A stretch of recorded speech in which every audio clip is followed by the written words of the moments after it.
ఈరోజు నేను ఇలా మాట్లాడుతుంటే మీరు ఆశ్చర్యపోవచ్చు. నేను పల్లెటూరులో చదువుకున్నాను, తెలుగు మీడియంలో. నా కజిన్స్ అందరూ సిటీస్లో చదువుకున్నారు. బికాజ్ మై మమ్మీ పల్లెటూరులో గవర్నమెంట్ జాబ్ చేయవలసి వచ్చింది కాబట్టి. ఈరోజు నేను ఇంగ్లీష్ మాట్లాడితే నా ఇంగ్లీష్ మీడియంలో చదువుకున్నటువంటి నా కజిన్స్, నాతో కలిసి పెరిగిన వాళ్ళకి ఆశ్చర్యం వేస్తుంది. నా దగ్గర ఉన్నంత రిచ్ వొకాబులరీ వాళ్ళ దగ్గర ఇంగ్లీష్లో లేదు. నా క్లాస్మేట్స్ ఈ సిటీలో కూడా ఉన్నారు, చాలా చక్కగా సెటిల్ అయ్యారు నా క్లాస్మేట్స్. స్కూల్లో ఐ వాజ్ ఎ టాపర్. కానీ స్కూలు ఎండింగ్లో 10th క్లాస్ 6 months అయ్యేటప్పటికి, హాఫ్ ఇయర్లీ అయ్యే టైంకి మమ్మీ డాడీ ఇద్దరు ఆఫ్రికా వెళ్ళిపోయారు. నేను గార్డియన్స్తో ఉన్నాను. So I suffered from loneliness, ఒక kind of a home sickness.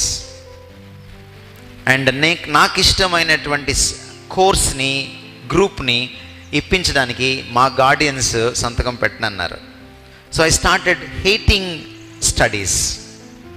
చదువుని ద్వేషించడం మొదలుపెట్టాను. సో వాళ్ళ మీద ఉన్న కసితోటి ఫెయిల్ అయిపోయాను. క్లాసులకి రెగ్యులర్గా వెళ్తాను, కాలేజీలో చెడిపోలేదు, నేను రాసివ్వగలను అన్నమాట. I was the best boy, very good boy, but a very bad student.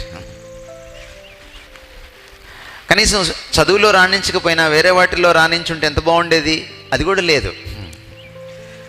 ఆ నైపుణ్యం కూడా లేదు. మంచివాడిగా ఉండి చదువులో ఫెయిల్ అయిపోయాను.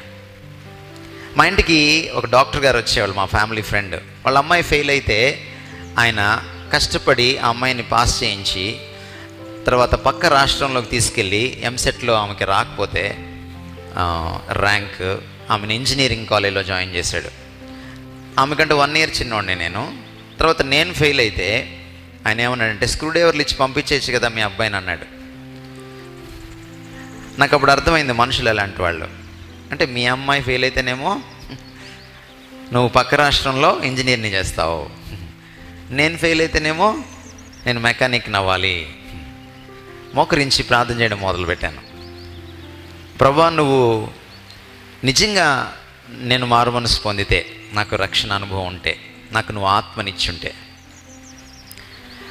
నువ్వు జ్ఞానానికి మూలమైతే నాకు జ్ఞానాన్ని ఇవ్వు. నన్ను అందరూ అజ్ఞానిగా చూస్తున్నారు. I just want to prove to the world that I am a wise man. And దేవుడు నాకు విజ్డమ్ ఇచ్చాడు. ఎక్కడ ఓడిపోయానో అక్కడ నన్ను గెలిపించాడు ఆయన. మన పని ఏంటంటే ఆయన నమ్మడం. న్యూనతాభావంతో సఫర్ అయ్యేవాడిని నేను. ఎవరైనా ఇంటికి వస్తే వాళ్ళకి గుడ్ మార్నింగ్ చెప్పాలంటే నాకు కాళ్ళలోనికే. Such a timid boy I was. కానీ ఈరోజు నా వేల మందితో నేను మాట్లాడగలను. నేను ఎస్పీలతో మాట్లాడాను, ఐఏఎస్ ఆఫీసర్స్తో మాట్లాడాను యేసు ప్రభు గురించి కూడా. నక్సలైట్లతో కూర్చొని ప్రత్యక్షంగా వాదించాను బైబిల్ కరెక్ట్ అని, కార్ల్ మార్క్స్ కంటే కూడా యేసు ప్రభు గొప్పవాడని. God has given me courage. భారతదేశంలో ఉన్నటువంటి పెద్ద పెద్ద సైంటిస్టులతో కూర్చున్నాను. They could not answer my questions. I'm just an MA. బహుశా నాకు గుర్తుండి నేను పెద్దవాళ్ళతో కూర్చున్నప్పుడు కొన్నిసార్లు నాకు ఇంకా PG కూడా అవ్వలేదు. నేను ఎక్కడ ఓడిపోతానో అక్కడ నన్ను గెలిపించగలిగిన ప్రభువు నాకున్నాడు, మనకున్నాడు. మనం యేసు ప్రభువుని ఎలా చూస్తున్నాం అన్న దానిపైన, మనల్ని మనం ఎలా చూసుకుంటున్నాం అన్నది ఆధారపడి ఉంటుంది.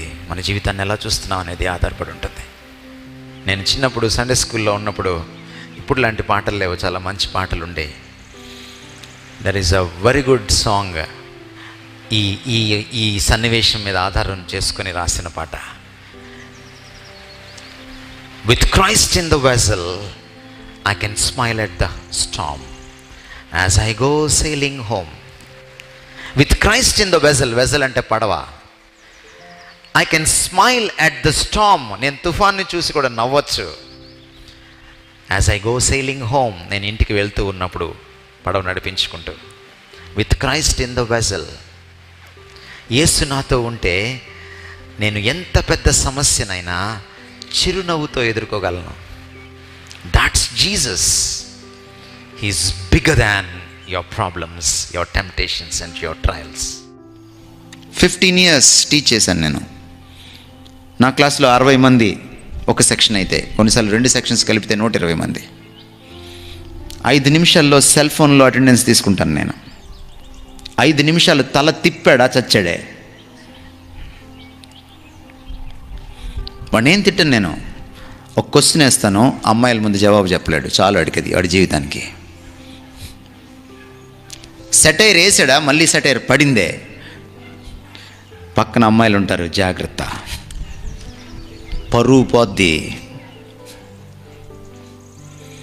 నేను కాలేజ్ నుంచి రిజైన్ చేసి వచ్చేటప్పుడు నా స్టూడెంట్స్ నన్ను చూసి ఏడ్చారు.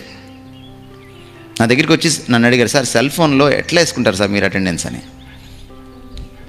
I don't want to waste time. Subject లేని లెక్చరర్స్ ఏం చేస్తారంటే పావుగంట అటెండెన్స్ చేసుకుంటారు, ఇంకో పావుగంట కబుర్లు చెప్తారు, ఇంకా పావుగంట మిగులుద్ది, పాఠం చెప్పి వెళ్ళిపోతారు. క్లాసులో ఎంత స్ట్రిక్ట్గా ఉంటానో బయటికి వెళ్తే అంత ఫ్రెండ్లీగా ఉంటాను. మా కాలేజ్ కారిడార్లో నిలబడితే మా ప్రిన్సిపల్ ఎవరు లోపలికి వెళ్ళరు, నేను నిలబడితే అందరు లోపలికి వెళ్ళిపోతారు. This is my testimony in my college.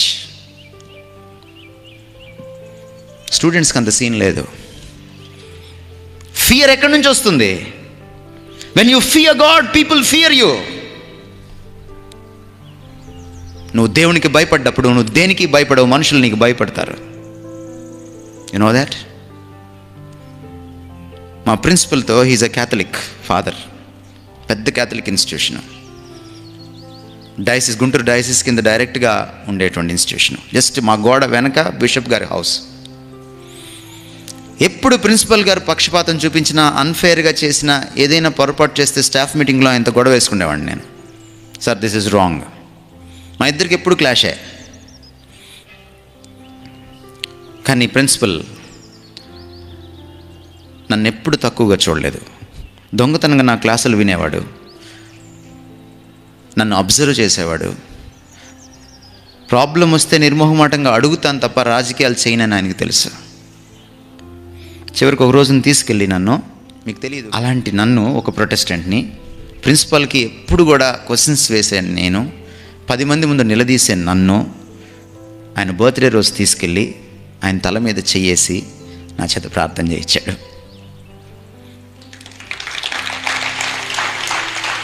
When you fear God, people fear you. When you honour God, people honour you. I'm nothing before them. ఆ బిషప్ 6 భాషలు ఆయనకి ఉద్దండు. హెబ్రీ, గ్రీక్ భాషల్ని చదువుతాడు. He directly translated Bible from Hebrew and Greek. Great man. When you fear God, people fear you.